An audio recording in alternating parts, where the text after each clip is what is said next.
Let's keep the momentum going with the hashtag NPFL. Seeing messages on Twitter and on Facebook. MFM fans saying we went to Nasarawa to destroy the Giant Killers. There you go. Bragging rights already started. Chidasai Boye joins us now. Chidasai, good to have you around. I'm sure you also saw one of the games in the NPFL. Yeah, of course. Fantastic. I was happy with the way the results panned out. 4 away wins, 3 home wins, and 3 draws. So starting the league in that fashion, fantastic. I think our sponsors should begin to look towards that direction.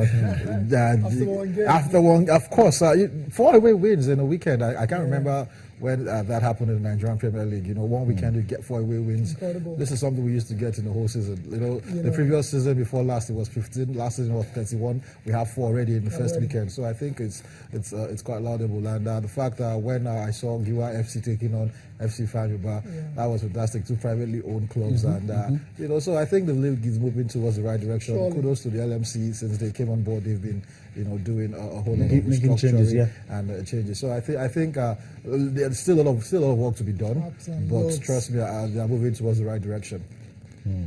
Okay, so let's just take this message on Twitter quickly. Imole today says it's Biomatic on Twitter. It says, in case they don't know, we shocked the Giant shocker, MFM United all the way. And then it says, soon our league is going to get that needed attention.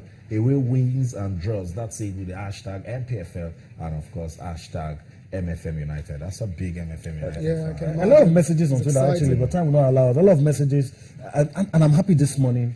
Most of the messages are not even on the FA Cup. NPFL, all the way, and the messages sounded similar. It just shows that people really excited.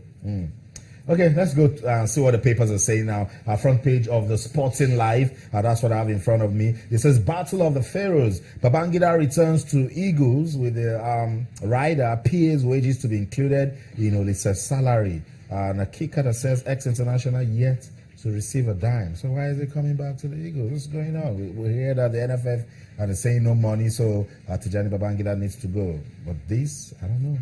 It's been a very, very funny setup with Tijani Babangida in the team. Officially, no post, no position, and no role with the Super Eagles, but he's always been there, maybe moral support and helping the boys psychologically get prepared. But maybe apparently they're looking for ways to make it an official role, and but the NFF have been complaining about the lack of funds, so I don't think it will be happening anytime soon. Blackburn 1, West Ham 5. That's the story of the Hammers FA Cup victory over the Championship side. I said I could have scored more goals. Yes. MNK, Victor Moses hits target too. MNK could have easily been on that.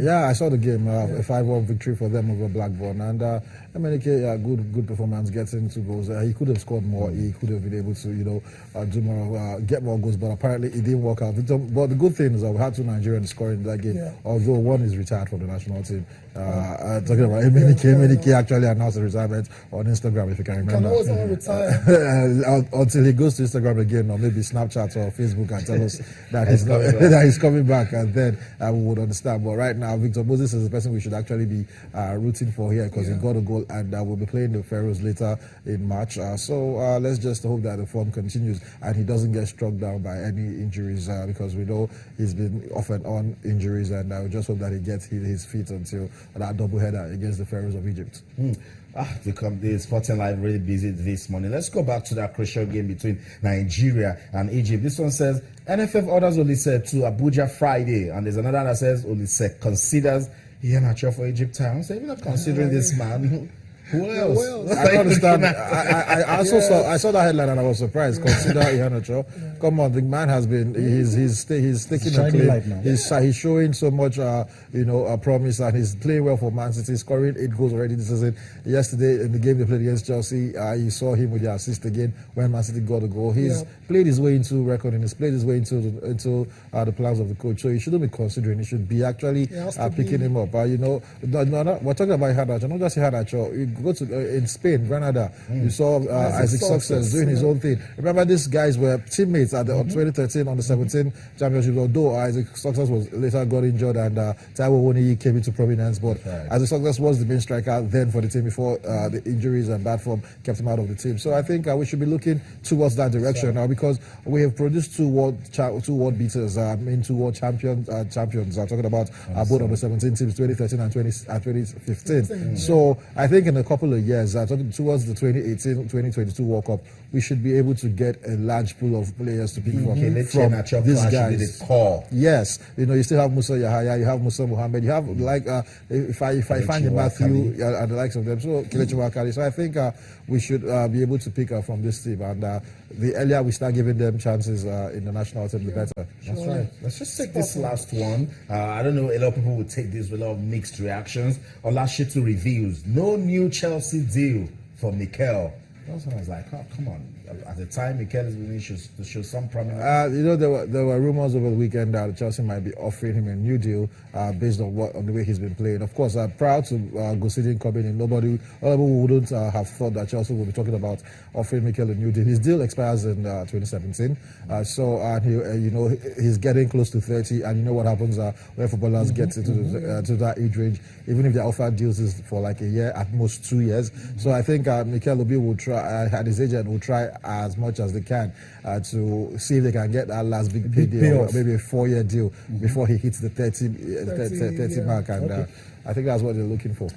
All right, China, let's and guys, let's go to sporting stuff. A lot of interesting stories, but so that we don't repeat everything that we've already said, let's go to this one interesting story. It should be on page 7.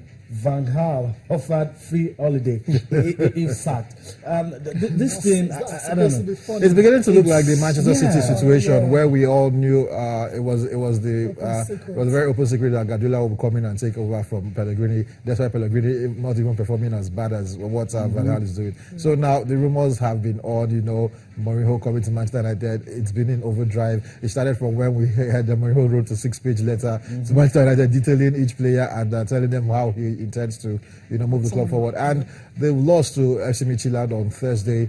They didn't help Van Gaal at all. So I've always felt that United do not want to be termed a sacking club. That is why they haven't still let go of Van Gaal yet. Because they sacked Moyes after 10 months. And if you sack Van Gaal, it will be 2 coaches in less than 3 years. So I think they want to play this out to the end of the season. But the fear now is that they might not get to qualify for the Champions League, which will be a huge problem, because you're talking about finances, things coming in. Although the Premier League is more lucrative right now than the Champions League, but you still want to be. A lot of stories about Manchester United in this one, but let me take you to a story that would be on page 12. Manchester United prefers Giggs to Mourinho, because all the rumors have been going in one direction, Jose Mourinho. But when you hear things like this, I think the problem why United would not give Giggs that job. They've had this is the third season. They've had 3 bad seasons. And they wouldn't want to, if it was immediately after Ferguson or after Moyes, Giggs would have been given the job. But right now, United want to get back to winning ways as soon as possible. They want to become that force again. They want to be feared. They want teams like West Ham United and Everton to come to Old Trafford and defend and feel that they are playing against Manchester United. And they know Giggs will not inspire that. So I don't think Ryan Giggs will get in that job anytime soon. No, I think he might need to go. They will go for a big fish, because they need to make a statement. And Giggs might not attract the best players in Europe, but Mourinho will be able to do that. So Manchester United know where they are going for. All right, let's cool off a little and allow you to enjoy some football. Some of us grew up in a time where they say football was made in Germany. So I think it's only appropriate this morning that we take you to Germany, allow you to enjoy some highlights from the German Bundesliga. Then we'll come back for more sports this morning.